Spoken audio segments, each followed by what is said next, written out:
कुश कब से आपका तप कर रहे हैं, दिन रात्रि आपका नाम ले रहे हैं। और कितनी परीक्षा लेंगे आप लव कुश की? ये मत भूलिए देवी कि जो उत्तरदायित्व इनके कांधों पर आने वाला है वो कोई साधारण उत्तरदायित्व नहीं है। संपूर्ण कौशल देश का राजकाज लव कुश के कांधों पर ही आने वाला है। इसलिए इन्हें उत्तम नहीं सर्वोत्तम बनकर दिखाना होगा और इनका वो स्वरूप समस्त संसार भी देखेगा। क्या सोच रहे हैं आप महादेव?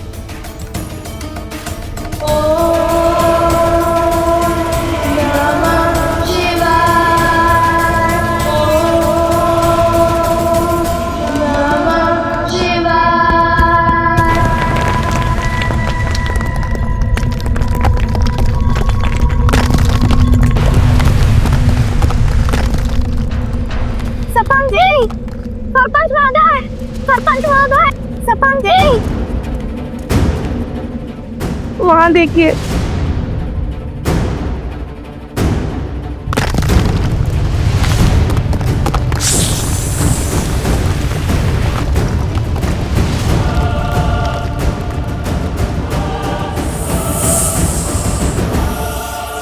लव कुश!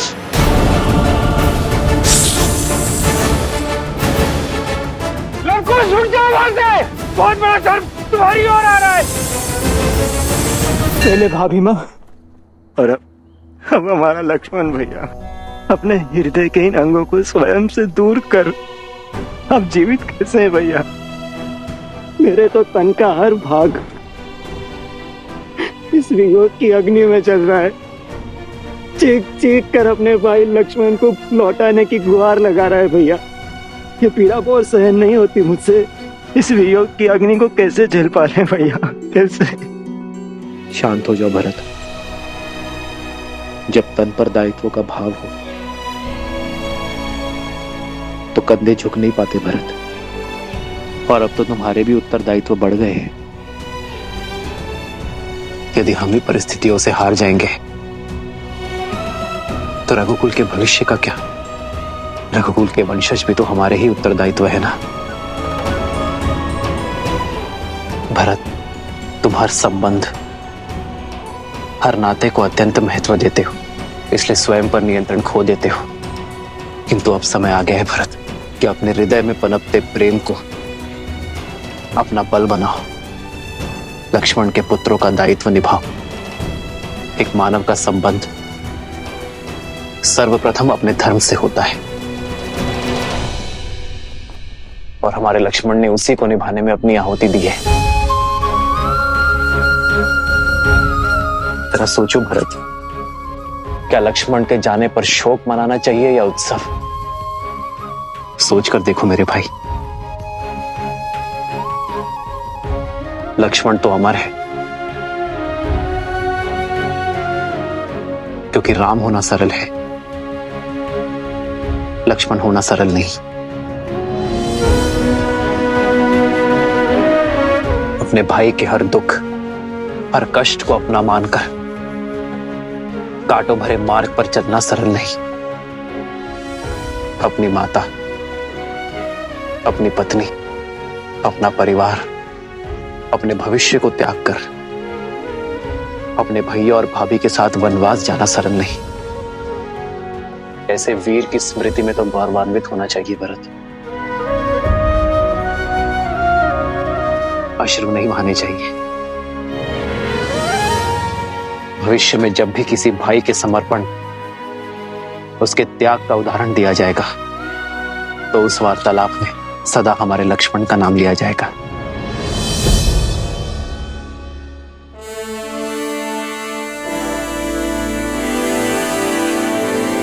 राजअनुज लक्ष्मण अमर रहे! राजअनुज लक्ष्मण अमर रहे! भरत, तुम उचित समय पर ही आए हो। आओ, लक्ष्मण की प्रतिमा की स्थापना करो।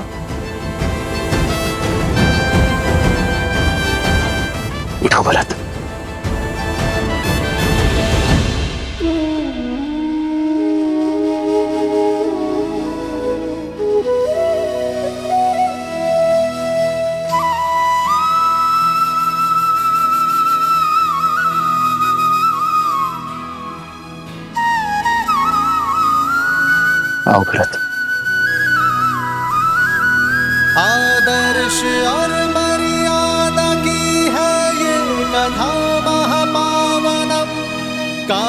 श्रीमद् श्री से मिला दे श्रीमद् रामायणम श्रीमद् रामायणम श्रीमद् रामायणम।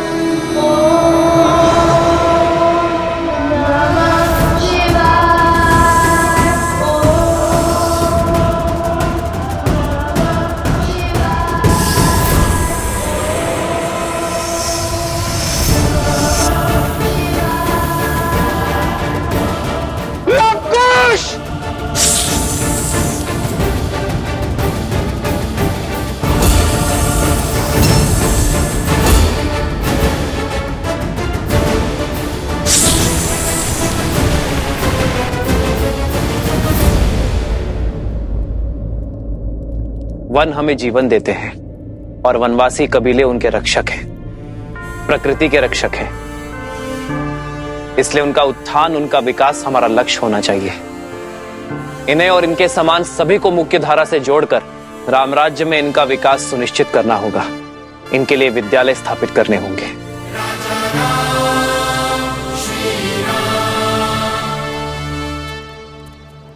प्रभु प्रभु, अरे कहां बड़े चले जा रहे हो? रुको। कौन है ये दुस्साहसी? ये भीतर कैसे आया? प्रभु हमारे साथ चलिए प्रभु, हमें आपकी आवश्यकता है प्रभु। ये अयोध्या की सभा है, ज्ञात होना चाहिए। अयोध्या के महाराज से भेंट के कुछ नियम है। सैनिकों ले जाओ इसे। सुमन जी, कौन है ये? समस्या क्या है इनकी? आर्य सुमंत,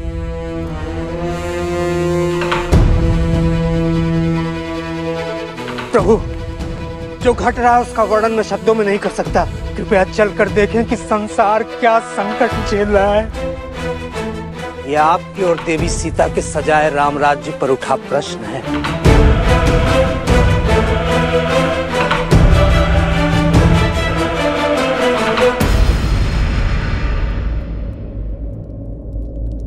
तुम्हारे वचनों के भाव तुम्हारे सत्य को दर्शाते हैं भद्र।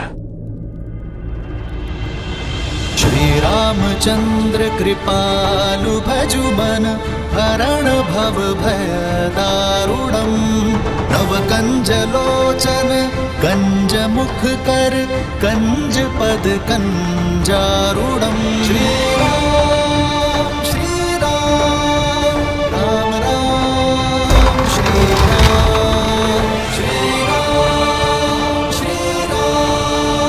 राजा राम श्री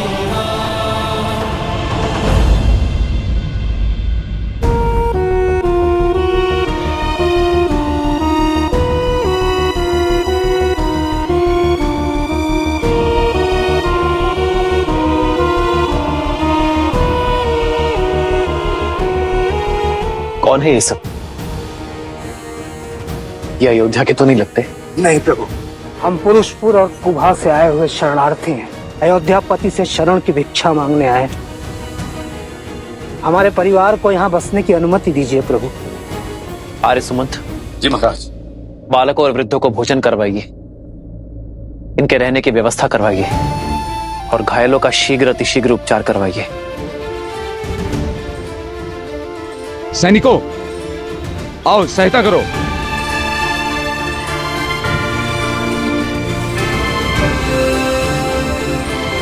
ऐसी कौन सी विपदा आन पड़ी जो गंधर्वासी को अयोध्या से शरण मांगनी पड़ी? ये पीड़ा किस घटना का परिणाम है? हम अपने राज्य में बहुत प्रसन्न थे महाराज। सुख सुविधाओं की कोई कमी नहीं थी, पर अकस्मात एक दिन गंधर्वों ने हम पर आक्रमण कर दिए।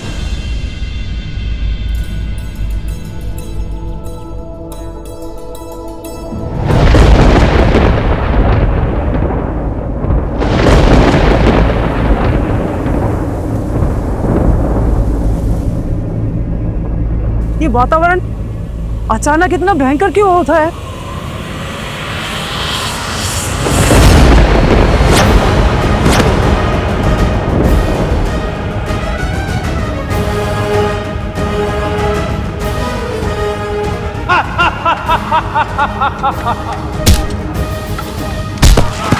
समाप्त कर दो सबको।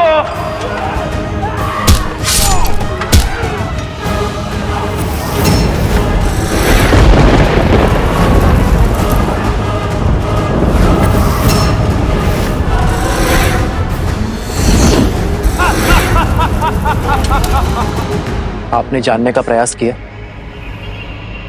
कि गंधर्वों ने यह आक्रमण क्यों किया? वो बाकी गंधर्वों से भिन्न है महाराज।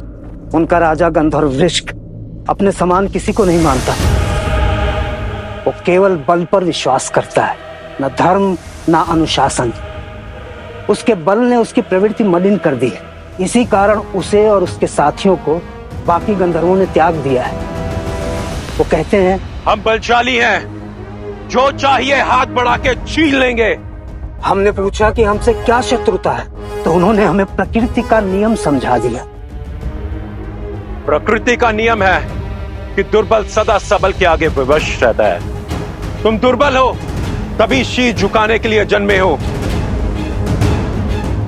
हम शीश उठा के जीने के लिए जन्मे हैं, क्योंकि हम बलशाली हैं। अगर बल है तो प्रदर्शन भी होगा।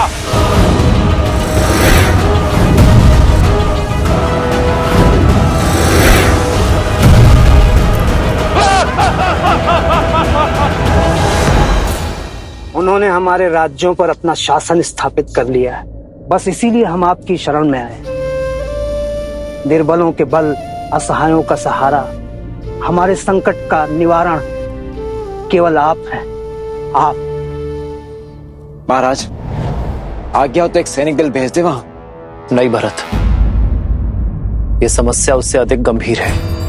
ये बल का युद्ध नहीं, सोच का युद्ध है, और इसे हमें शीघ्र अतिशीघ्र रोकना होगा भरत। बल से सब कुछ अपना बना लेने की यह सोच विष के समान होती है, जो एक पीढ़ी से दूसरे पीढ़ी में अवश्य जाती है, विवेक को दूषित करती है, और जहां जहां धर्म की हानि होगी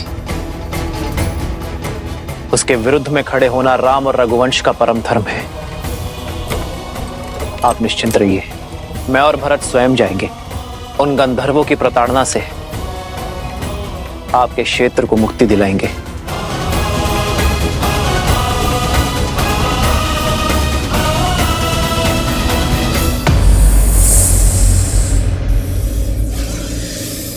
हे भगवान, ये कैसे संभव है? अभी ध्यान में लीन थे लवकुश कि सर्प ने डस लिया, फिर दोनों को आभास तक नहीं हुआ।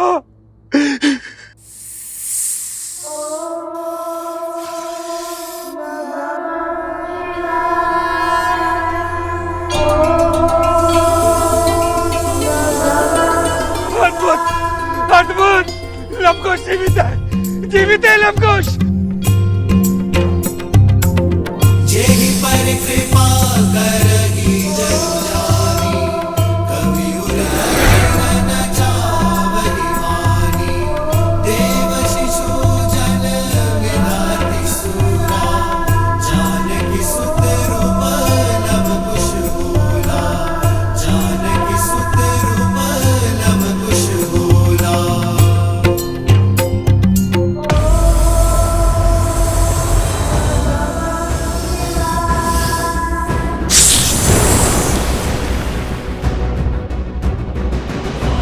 लवकुश,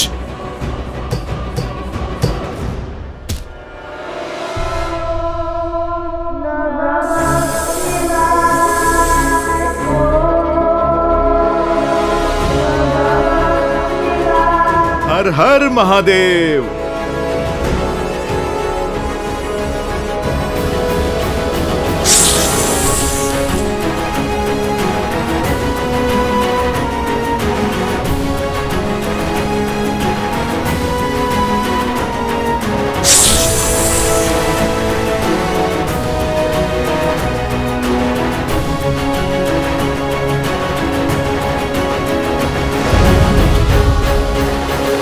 अद्भुत है।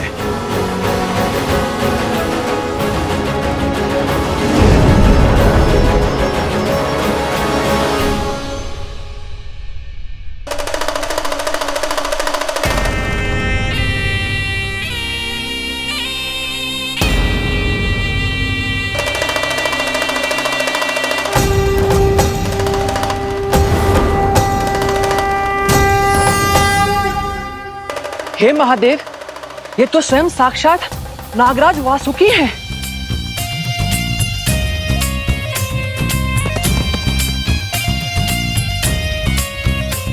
शिव के सेवक महान वासुकी को हनुमान का प्रणाम।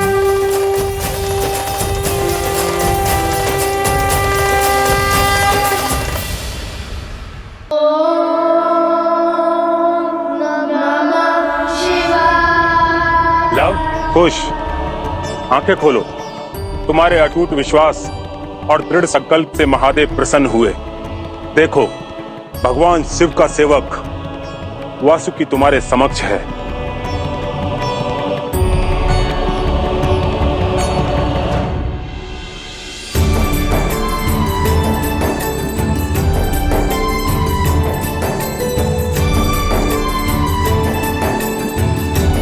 प्रणाम नागराज वासुकी।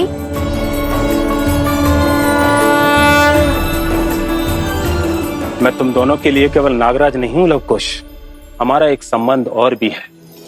तुम्हारी माता सीता धरती से जन्मी भूमिजा थी और मैं भूमि के भीतर पाताल लोक का राजा, और इस नाते मैं तुम्हारी माता प्रकृति स्वरूपा देवी सीता का भाई और तुम्हारा मामा हुआ। मामा श्री,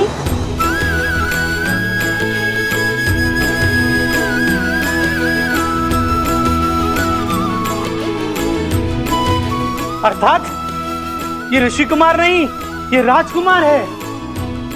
अयोध्या नरेश श्री रामचंद्र के पुत्र है लवकुश।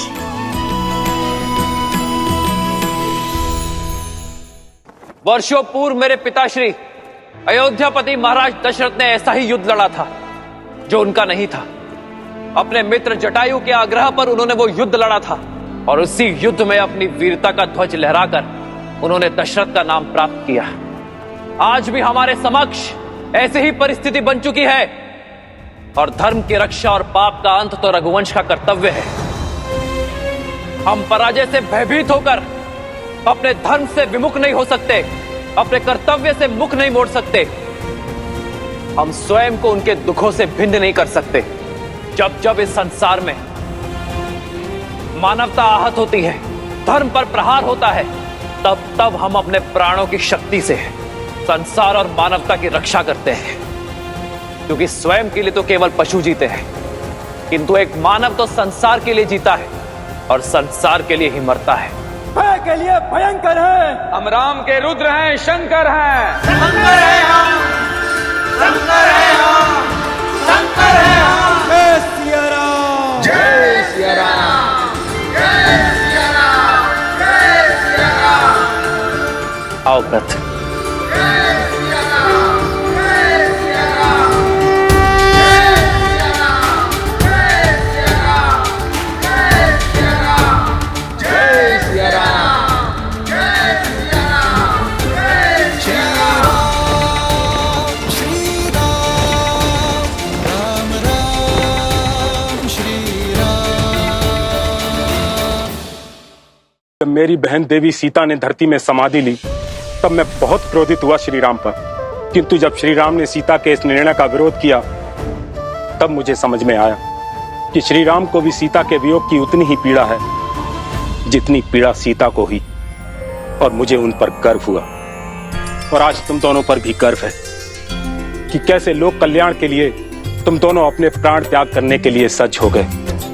और आज ये सिद्ध हो गया कि तुम दोनों केवल जन्म से ही नहीं, कर्म से भी श्री राम और सीता के पुत्र हो। महादेव का ये सेवक उनका एक संदेश लेकर आया है। वर्षों पूर्व तुम्हारे पूर्वज राजा भागीरथ ने गंगा को इस धरा पर उतारा था और इस संसार का कल्याण किया था। आज पुनः उसी संसार के कल्याण हेतु उसी गंगा की सहायक नदी अर्पा, जो कि दक्षिण की ओर से बहती है, तुम्हारे शिवलिंग पर गिरकर इस धरा को पवित्र करेगी।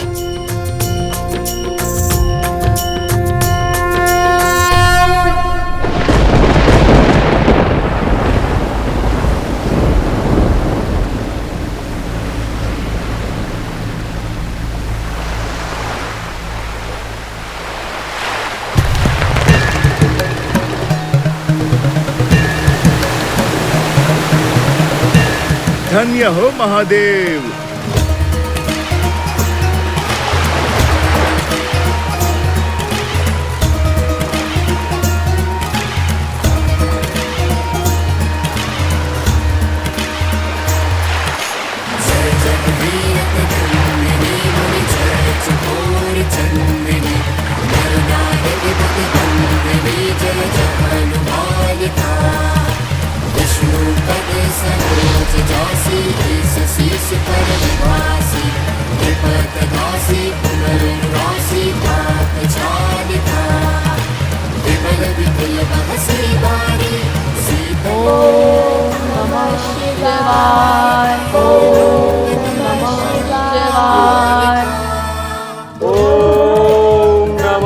शिवाय।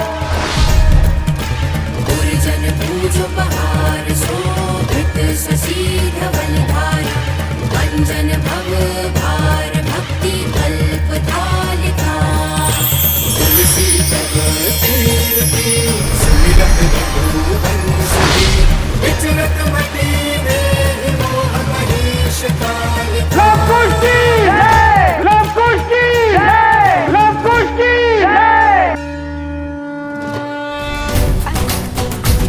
जन जन का मन हर्षाया है। राजकुमार लव, राजकुमार कुश, आपने हमें संकट से तो मुक्ति दिला ही दी, हमारी ओर से एक प्रार्थना और स्वीकार कर लीजिए। हमारे राज्य को कौशल की शरण में ले लीजिए और उसकी बागडोर संभाल लीजिए। जो भी राज्य श्री राम की शरण में आएगा उसे तो हमें स्वीकार करना ही होगा, किंतु इस राज्य की बागडोर लव नहीं, केवल कुश संभालेगा।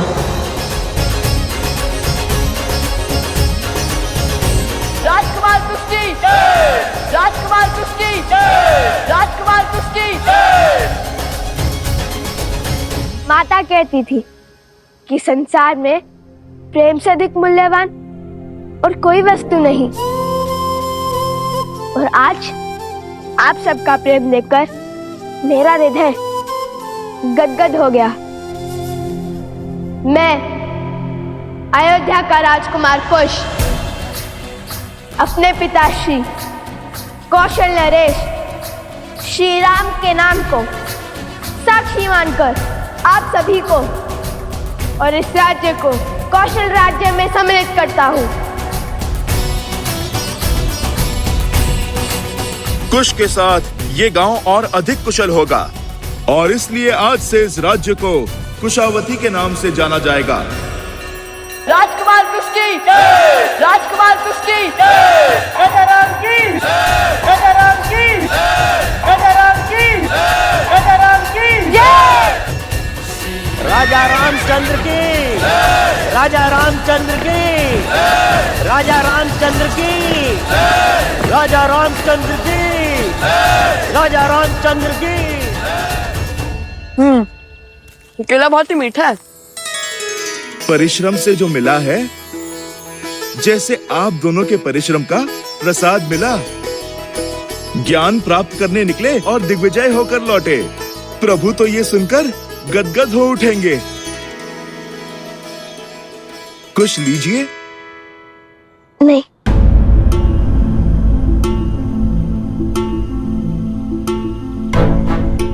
क्या हुआ हनुमान जी, रुक क्यों गए? तुम और भोजन के लिए मना करो, तनिक असंभव प्रतीत होता है। बात भूख की नहीं है, वो मामा श्री वासुकी से मिलकर माता का स्मरण हुआ है बस।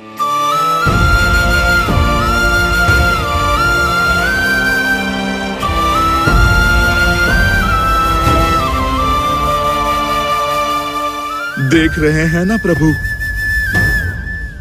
जो पीड़ा आप सह रहे हैं,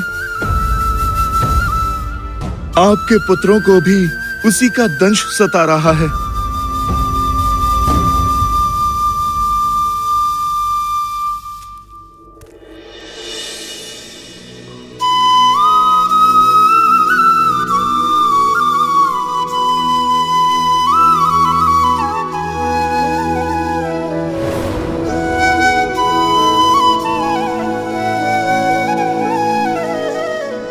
क्षमा करे गुरुवर, किंतु पुत्र का मोह ही कुछ ऐसा है, समक्ष रहे तो मन आनंद से भर जाता है और यदि ना हो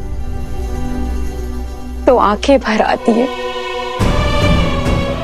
आज मेरे मन में सहस्त्र प्रश्न उठ रहे हैं। क्या अयोध्या को कभी संपूर्ण सुख की प्राप्ति होगी? क्या हमारा परिवार कभी चैन की श्वास ले पाएगा? क्या संकट, क्या परीक्षा और कष्ट की ये घड़ी कभी समाप्त हो पाएगी? कितना समय हो गया रघुकुल के अंशों ने साथ मिलकर आरती नहीं की। राम कुल और प्रजा के दायित्व को निभाने के लिए यात्रा पर निकला है। भरत उसके साथ युद्ध भूमि में है और मेरे पौत्र वो तो आने वाले समय के लिए स्वयं को सज्ज करने के मार्ग पर अग्रसर है। गुरुवर, क्या हमारे जीवन में केवल वियोग का दुख लिखा है?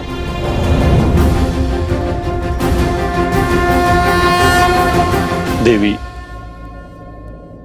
यह वंश, यह परंपरा केवल एक परिवार नहीं, एक धरोहर है, साक्षात नारायण की। ना ये परिवार साधारण है, ना परिवारजन। फिर आपके ये कष्ट सामान्य कैसे हुए देवी? रघुकुल सदा धर्म की धुरी रहा है और रहेगा।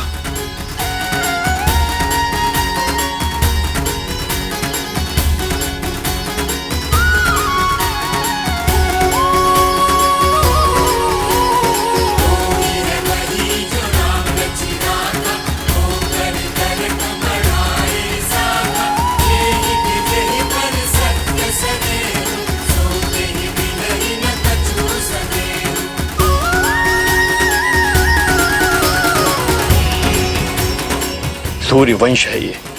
सूर्य स्वयं तपकर ही प्रकाश देता है। स्वर्ण के आभूषण को बनाने वाली भट्टी को आंच सहनी पड़ती है। जो संसार संवारने निकले हैं उन्हें कष्ट सहना पड़ेगा। इसलिए चिंता त्यागिए और भक्ति कीजिए देवी। पूर्ण श्रद्धा से प्रार्थना कीजिए। दुख की दुहाई में नहीं, केवल ईश्वर की आराधना में रमिए।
नतमस्तक हो जाओ वीरो। हम भगवान विष्णु के बहुत प्राचीन मंदिर में खड़े हैं। चलो कुश, अब संसार की दशा सुधारने वाले भगवान विष्णु के पूजन स्थल को सुधारे।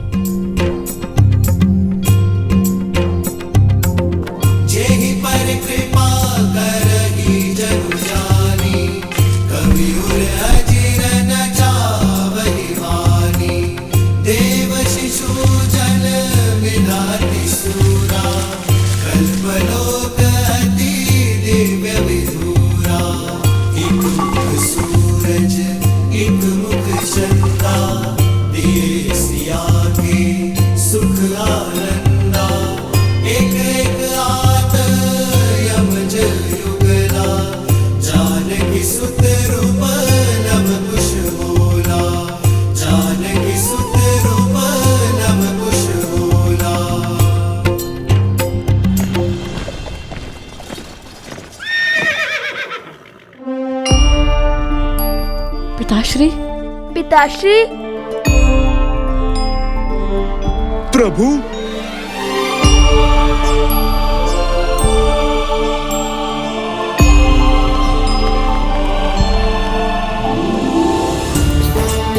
पिताश्री, पिताश्री,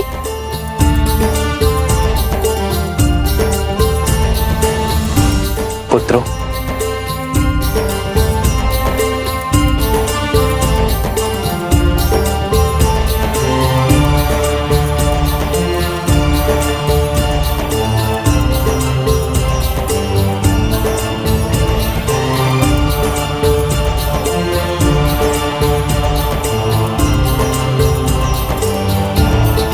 चाचा श्री।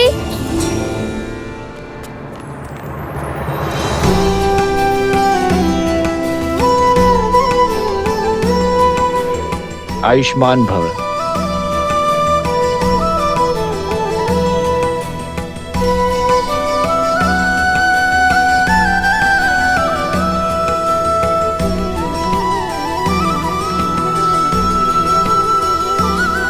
प्रभु वो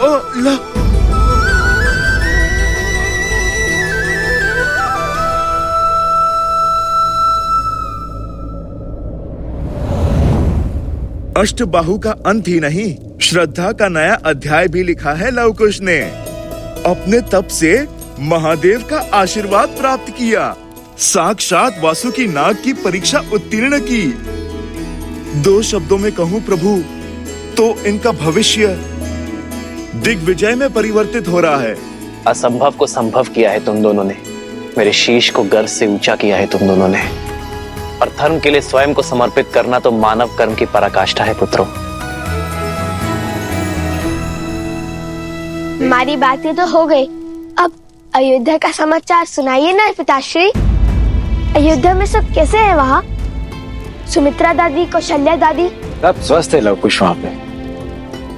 और लक्ष्मण भैया वो कैसे हैं?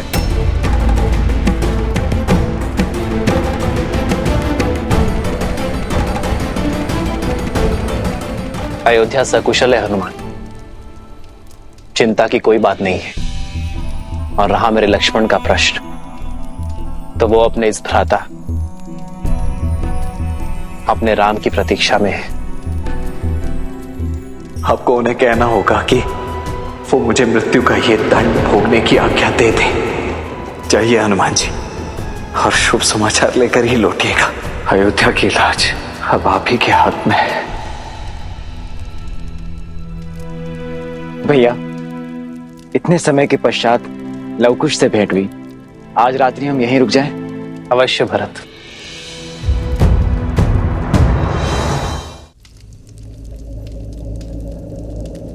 चिंता की कोई बात नहीं है। और रहा मेरे लक्ष्मण का प्रश्न, तो वो अपने इस भ्राता अपने राम की प्रतीक्षा में है। तो क्या लक्ष्मण भैया अभी तक प्रभु श्री राम की आज्ञा की प्रतीक्षा कर रहे हैं? हनुमान जी,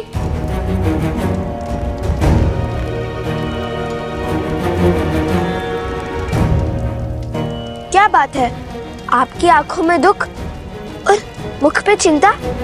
अपनी पीड़ा अग्निदेव से नहीं, हमसे कहिए क्या हुआ? चिंता नहीं, चिंतन कर रहा हूँ।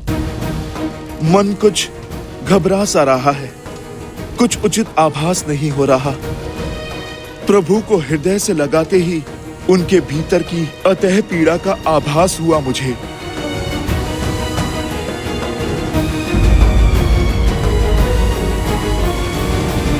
पीड़ा? कैसी पीड़ा?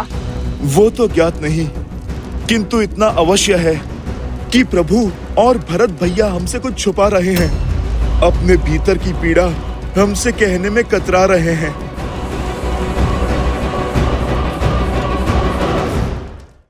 यह समय उचित नहीं है भरत। लवकुश और हनुमान को अभी लक्ष्मण का सत्य ज्ञात नहीं होना चाहिए। आपकी चिंता समझ सकता हूं भैया मैं। यदि उन्हें सत्य का ज्ञात हुआ तो धर्म के जिस पद पे वे अग्रसर हैं, इससे कहीं पीछे ना हट जाएं। अपने संताप में वे कहीं धर्म की हानि ना कर बैठे। लवकुश से अधिक चिंता मुझे हनुमान की है। मेरे जीवन की तो केवल एक ही प्रतिज्ञा है, अपने प्रभु की सेवा और प्रभु श्री राम की रक्षा। और मुझे इस जीवन में जब जब किसी भी अनिष्ट का आपके प्रति आभास होगा, मैं तब तब प्रभु उस आभास का निवारण करूंगा।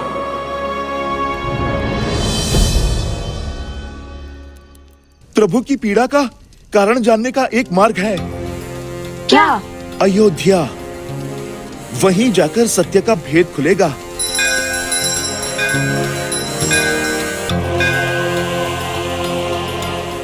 मैं यूं गया और यूं आया।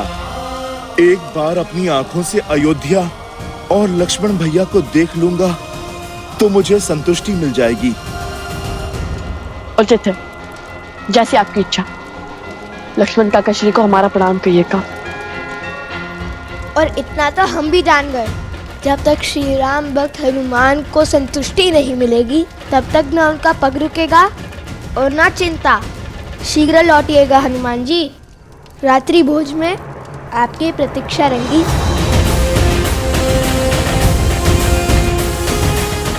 जय श्री राम।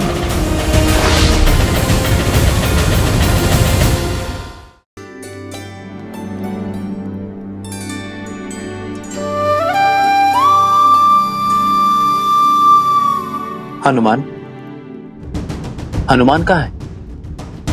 उसे भी बुला लो।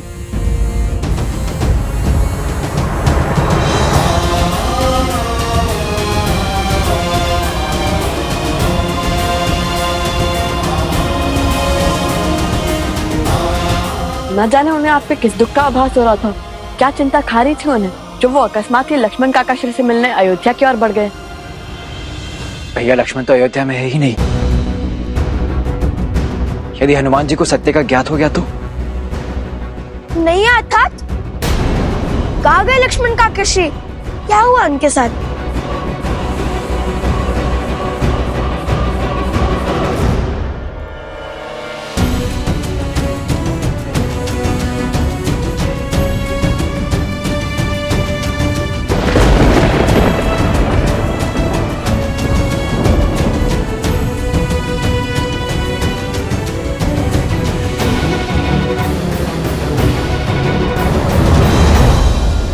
प्रभु,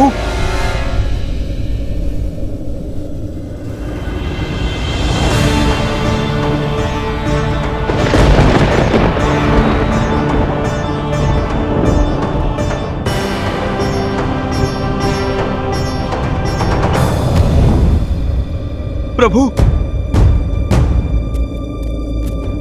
प्रभु, प्रभु, भैया,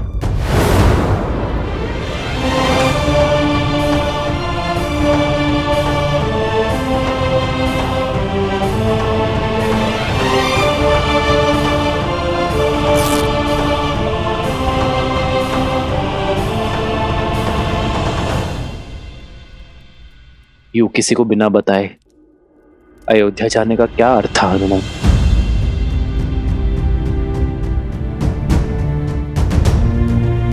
मुझे लगा मैं तुमसे छुपा लूंगा, किंतु ये कैसे भूल गया कि एक भक्त की श्रद्धा में भगवान को विवश करने की शक्ति होती है। हनुमान, मैंने तुम सबसे एक सत्य छुपाया है, और वो सत्य ये कि लक्ष्मण ने सरयू में जल समाधि ले ली है।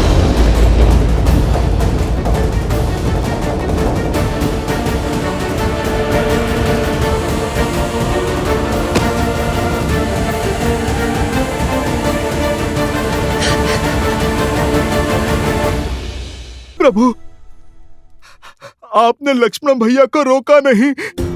रोका था हनुमान, बहुत रोका था, किंतु मेरे लक्ष्मण ने ना रुककर इस संसार में धर्म और वचन का उदाहरण स्थापित किया है। और मैं ये चाहता हूं कि मेरे पुत्र भी उसी मार्ग पर चले,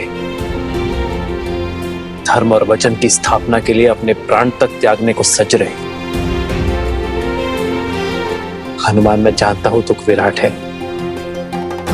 किंतु ये समय टूटकर बिखरने का नहीं है। ये समय है स्वयं को संभालने का, हर संकट से लड़कर संसार की रक्षा करने का है।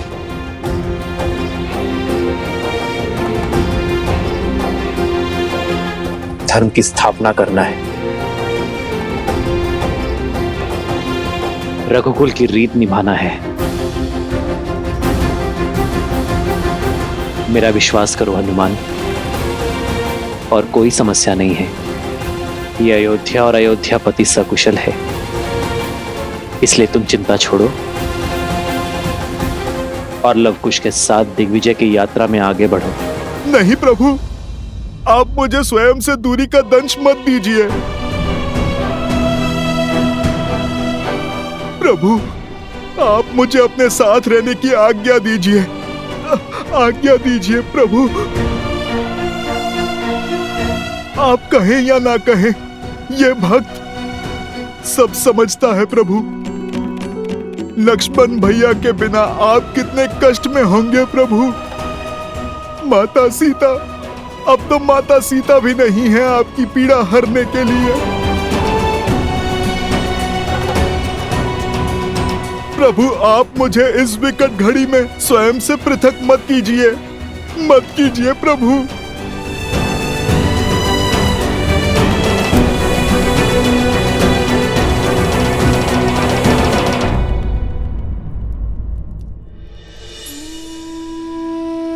यदि आप हमारे कारण चिंतित है पिताश्री, तो आप व्यर्थ में ही व्यतीत हो रहे हैं।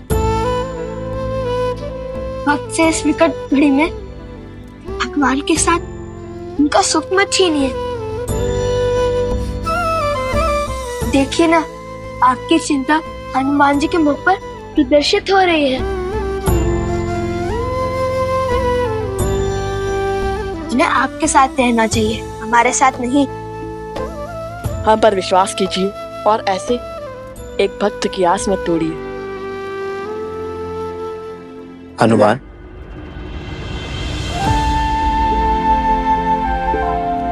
तो ठीक है, कल सूर्योदय होते ही हम पुरुषपुर की ओर प्रस्थान करेंगे, युद्ध का शंखनाद करेंगे।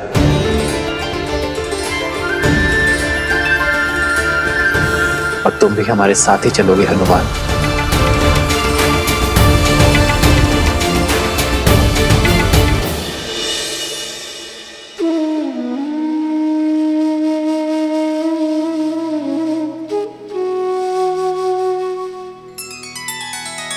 श्री रामचंद्र कृपालु भजु मन हरण भव भय दारुणम।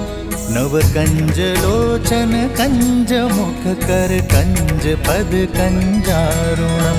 भगवान के अवतार का केवल नहीं गुणगान है, कैसे नारायण बने नर इसका पावन ज्ञान है। श्री राम श्री राम श्री राम श्री राम। आयुष्मान भव पुत्र।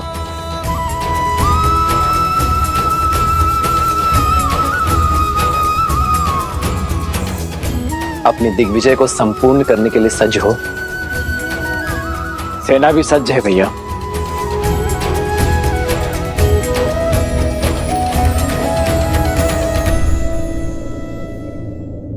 अपने दिग्विजय की मद में रघुकुल की रीत, सूर्यवंश की कीर्ति को मत भूल जाना पुत्रों। ये सदैव स्मरण रखना कि विजय केवल शस्त्र से ही नहीं, चरित्र से भी होती है।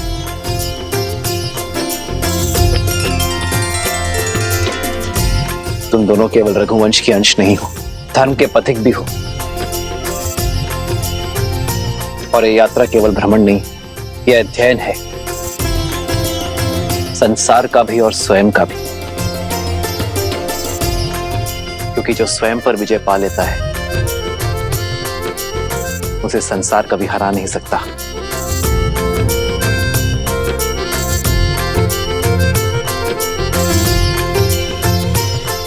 आयुष्मान भव। राम रचि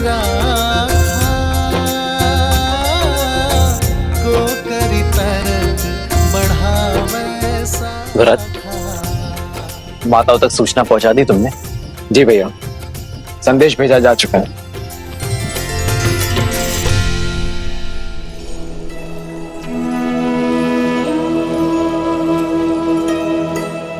माता, पत्र आया है।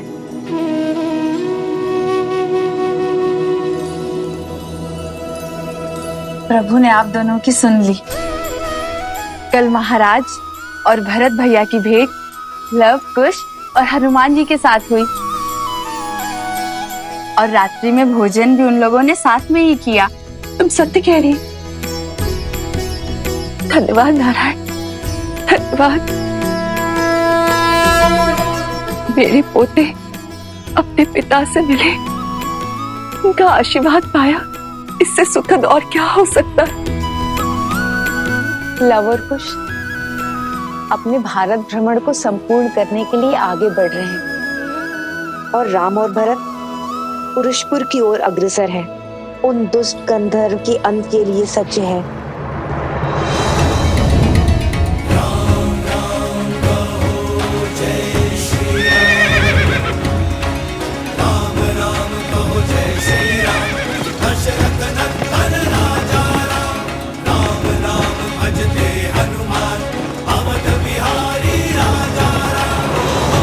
कुछ क्षण ही सही, मन की शांति के लिए शीतल छाया तो मिली। आपका कोटि कोटि आभार प्रभु।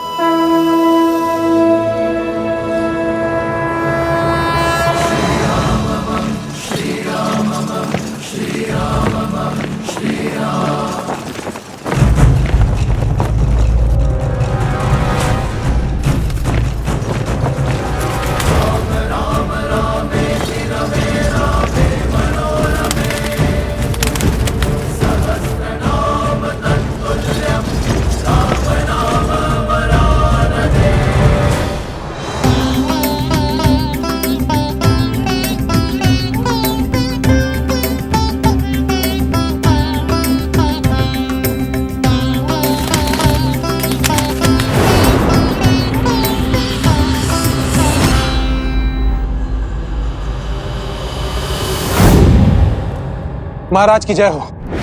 क्षेत्रवासियों ने अयोध्यापति राम से सहायता की गुहार लगाई है और वो अपनी सेना के साथ इसी ओर अग्रसर है। उनके अनुज भरत भी उनके साथ है। सुना है कि कौशल की सेना अत्यंत बलशाली है और प्रचंड है। यदि युद्ध हुआ तो हम उनसे कदापि नहीं जीत पाएंगे महाराज।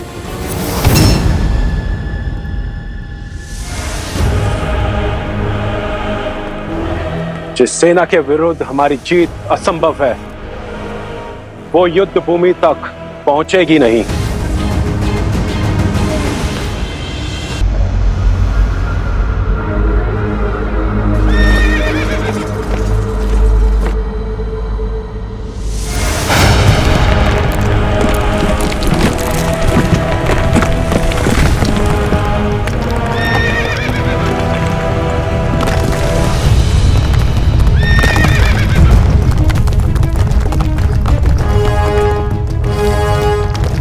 आगे बढ़ो शीघ्र।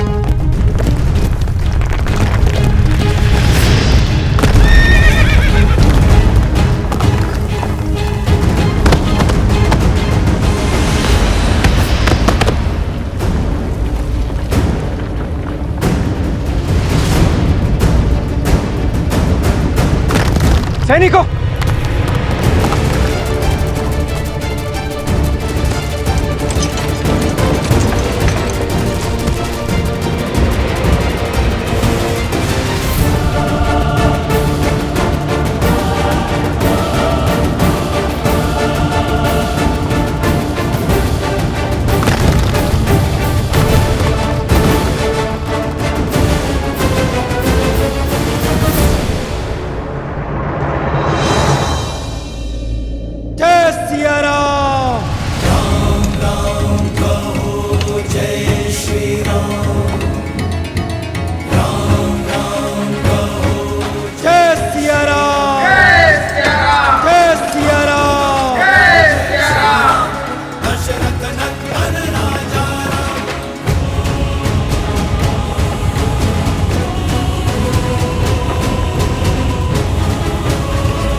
मेरे पिता महायोद्धा कुंभकर्ण के मृत्यु दिवस की पूजा करने से पीछे हट रहे थे ये सब।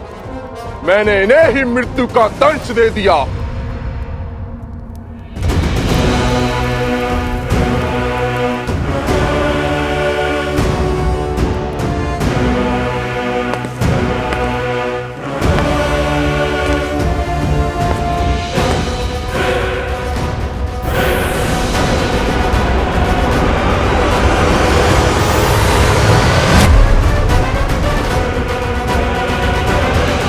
किसी भी अन्य नगर, द्वीप, राज्य से पंडित लाओ, उन्हें हमारे प्रजाजन दास के रूप में भेंट करो।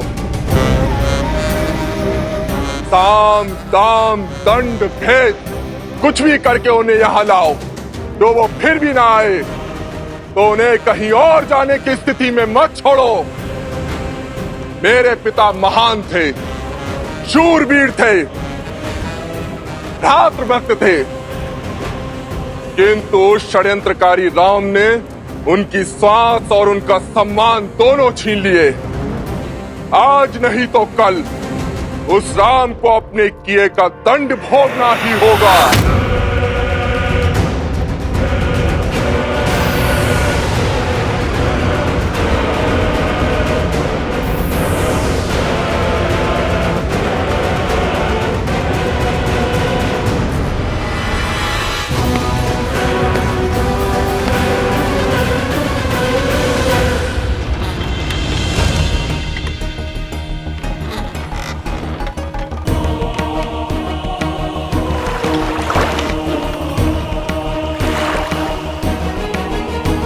यहाँ से पूर्व की ओर जो द्वीप है, वहीं है कुंभकर्ण के सौतेले पुत्र देवामित का साम्राज्य।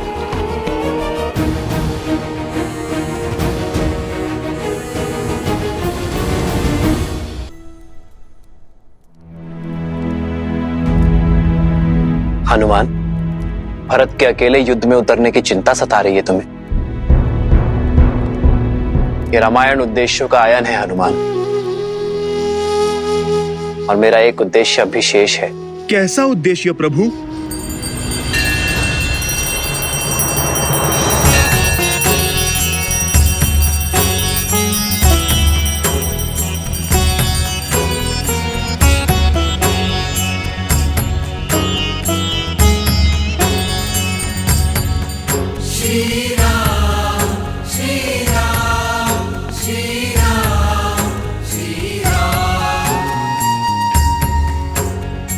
दशरथ पुत्र राम का नमन स्वीकार करे ऋषि कुंभोधर।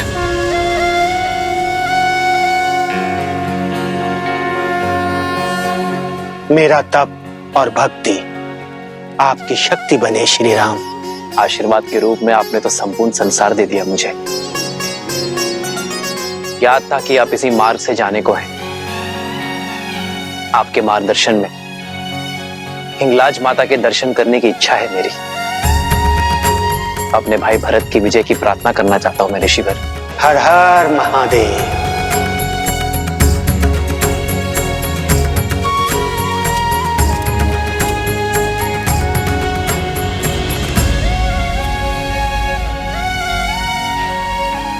प्रभु, प्रभु मार्ग बहुत लंबा है और विकट भी।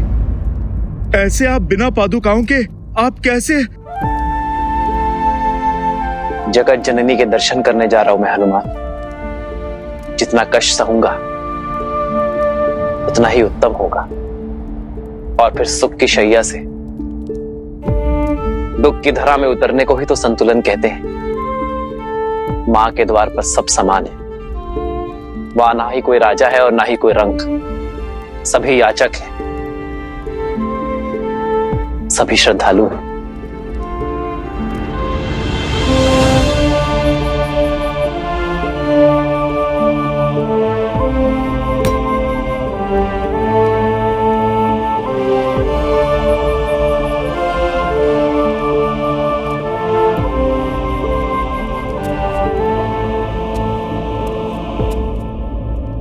माता हिंगलाज देवी की, माता हिंगलाज देवी की, माता हिंगलाज देवी की, माता हिंगलाज देवी की।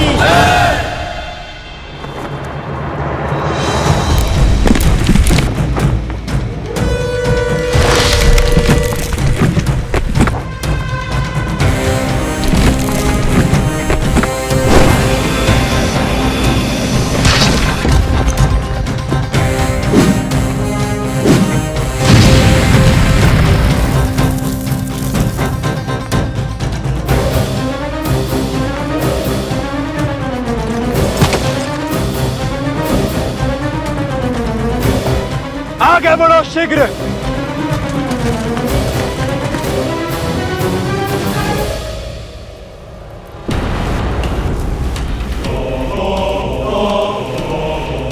यमदेव, इस युग के अंत का समय आ गया है।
शीघ्र ही श्री राम के भक्त पुनः अयोध्या में पड़ेंगे, तब आपको उनके समक्ष जाना होगा काल पुरुष।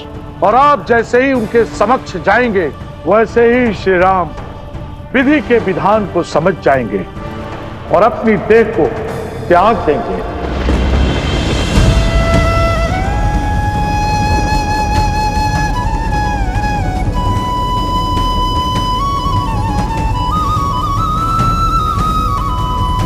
महादेव, मन की शंका सत्य का रूप ले रही है। महादेव, ये नियति का कैसा लेख है? यहाँ लवकुश किसी अपरिचित स्थान की ओर प्रस्थान कर रहे हैं और वहां भरत अकेले ही इस युद्ध की बागडोर थामे खड़े हैं। एक और काल पुरुष और यमराज श्री राम के समक्ष जाने को सज्ज हैं, तो दूसरी ओर हनुमान श्री राम से पृथक होने को तैयार नहीं। राम का आयान अब क्या मोड़ लेने वाला है?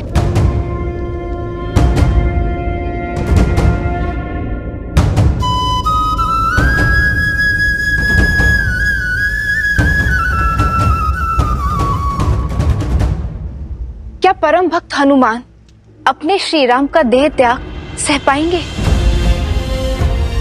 जब उन्हें ज्ञात होगा कि काल का चक्र स्वयं श्री राम पर ही चलने वाला है, तब हनुमान को कौन रोकेगा? कौन संबल देगा उन्हें?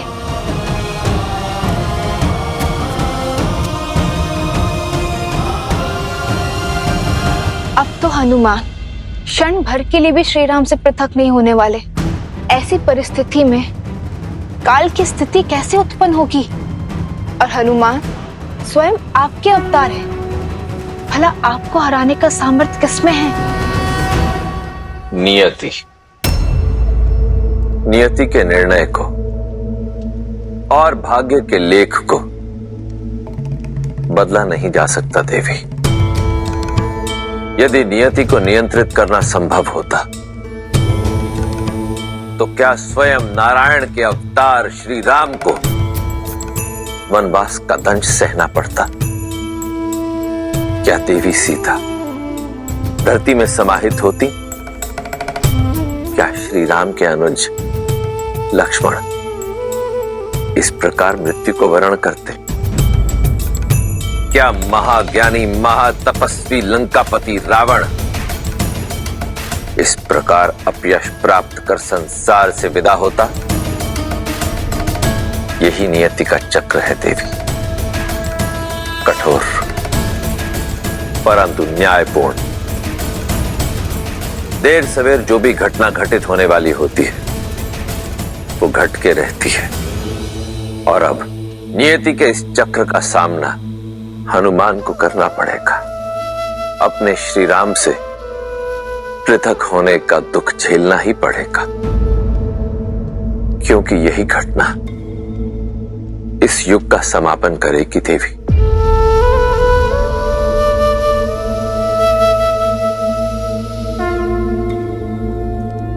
हिंगलाज देवी की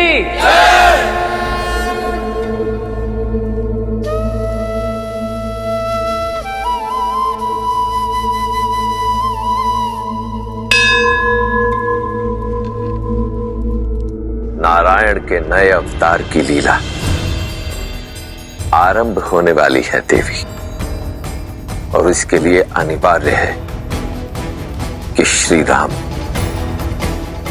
और ये युग दोनों का समापन हो। अब परीक्षा तो हनुमान की है, क्योंकि भक्त की इच्छा के विरुद्ध तो स्वयं भगवान भी अपने प्राण त्याग नहीं सकते।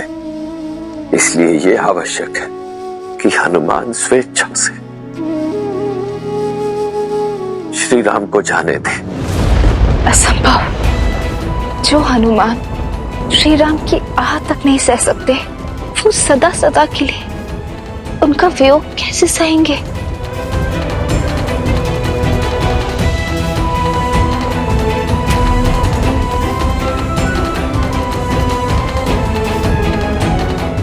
हनुमान, मैं कुछ समय यही ध्यान लगाना चाहता हूं। भरत और लवकुश के लिए प्रार्थना करना चाहता हूं।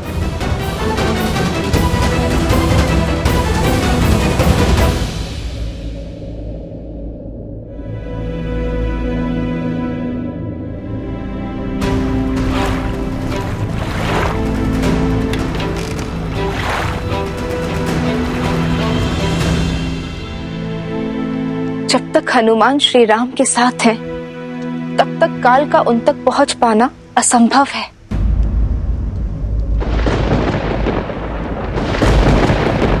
संपूर्ण त्रिलोक इस प्रश्न से चिंतित है देवी, और अब इसका उत्तर भी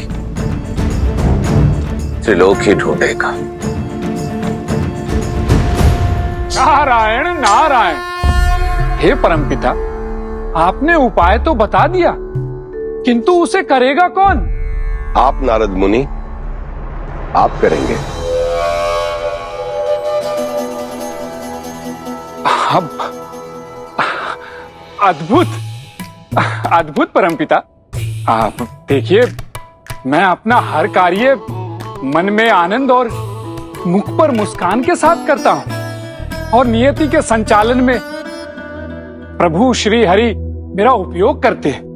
किंतु साक्षात महादेव के अंश श्री हनुमान के साथ ये नहीं नहीं नहीं नहीं नहीं, नहीं। आप परमपिता, इस घोर संकट को हम मोल नहीं ले सकते। नारायण नारायण। हे परमपिता, यदि भूल से भी हनुमान को इस छल का आभास हो गया, तो वो मुझे कहीं से भी खोज निकालेंगे, और यदि बात प्रभु श्री राम पर आई, तो उसमें तो वो मेरे ही समान है, प्रभु श्री हरि के भक्त। किंतु इस छल के पश्चात हनुमान किसी को भी क्षमा नहीं करेंगे। तब तो हरि का आगमन टालना होगा, क्योंकि जो कार्य हरि के परम भक्त नारद मुनि करने से कतरा रहे हैं, तो उस कार्य को और कौन संपूर्ण करेगा? माता। और यदि ये कार्य नहीं हुआ, तो नियति का चक्र रुक जाएगा। इसलिए श्री राम पर से हनुमान का ध्यान हटाना बहुत ही आवश्यक है। परंतु माता, ये तो लवकुश के साथ भी अन्याय ही होगा ना?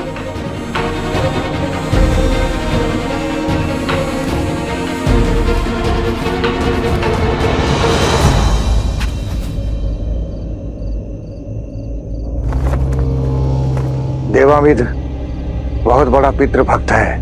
वो अपने पिता को ईश्वर के समान पूजता है। वो राजा तो बन गया, किंतु उसकी दरिद्र प्रजा संसार को उपहार के रूप में बांटी जाती है। अपनी युक्ति और नीति से उस क्षेत्र के 7 द्वीपों पर उसका आधिपत्य है।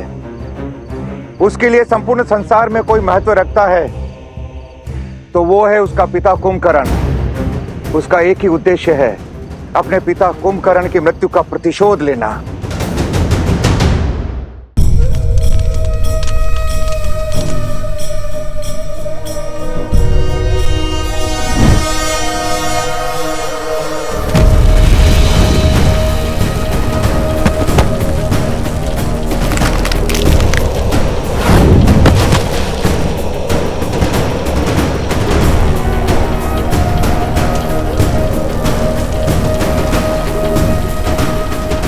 पिताश्री। किंतु कुंभकर्ण उसकी माता करकोटी का दूसरा पति था। देवामित के पिता अनुलोमा को महाराज दशरथ ने देवासुर संग्राम में मार गिराया था। मैं आपका अंश तो नहीं हूं, किंतु मेरी विधवा माता से विवाह कर आपने मुझे अपने पुत्र की भांति पाला, मुझे स्नेह दिया, प्रेम की छाया दी, और एक दिन उस राम ने मुझसे मेरा संसार, मेरा पिता छीन लिया।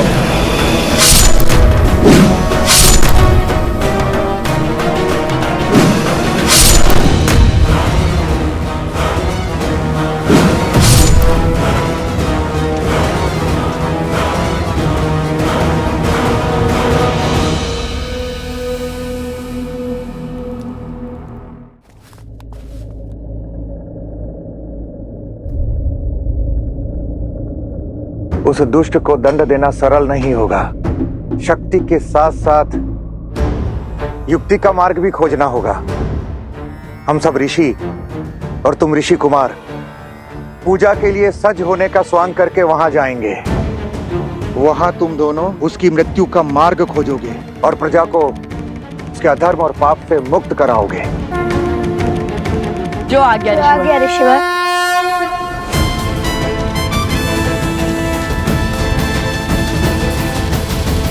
आपने तो अपना अनुज धर्म निभाया, अपने भाई की आज्ञा का पालन करने के लिए अपने जीवन का बलिदान दे दिया।